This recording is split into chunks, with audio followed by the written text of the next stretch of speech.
1924 to 1929 are often referred to as the golden era of the Weimar Republic, and sometimes known as the Stresemann years, named after Gustav Stresemann, who was Chancellor of Germany for a very brief period in 1923 at the end of the hyperinflation crisis.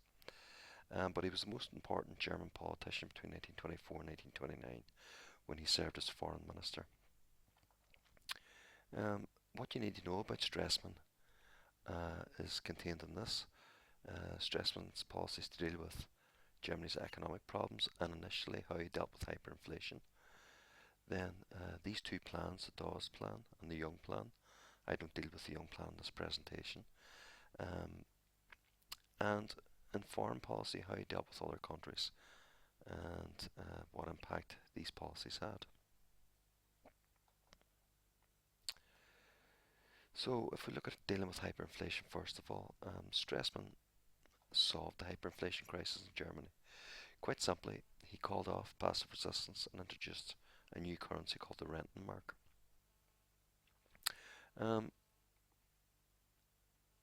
Having done that, he was able to secure a reduction in the reparations through the Dawes Plan of 1924. The French also agreed to leave the Ruhr, and the USA gave huge loans to Germany to help recover. So the effect of that was that by 1925 the French had left the Ruhr and the German economy had recovered. So Stresemann had done a good job in that respect. In terms of foreign policy, things were looking good as well. Under the Locarno Treaty, Germany agrees its western borders with France and Belgium. That meant that Germany would never go to war again over this area. Now, that seemed like an olive branch to the rest of the world, that Germany was trying to be peaceful. However, no mention was made of its eastern borders over here, and this is eventually where Germany would go to war again in 1939 with the invasion of Poland. Germany also was brought out of the cold in 1926 by being admitted to the League of Nations. The League of Nations had been set up in 1919 by the Treaty of Versailles. Here you can see Stresemann addressing the League of Nations, and one historian described this as a step on the road to overcoming the defeat of World War I and becoming once again a respected member of the world community. So Germany was taking her place again as a member of the international community. Through the Kellogg-Briand Pact in 1928, Germany, France and USA promised not to use war again to resolve disputes. So if you're thinking about foreign policy, you would need to say that Germany was beginning to be rehabilitated again and treated like a normal country.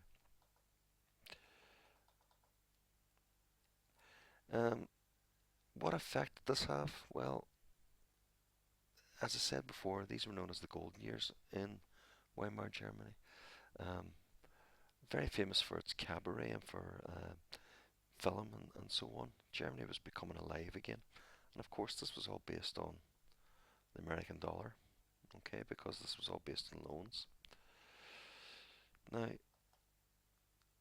Stresemann is a very successful politician, but even he knew that all these achievements that he had gained were built at a cost.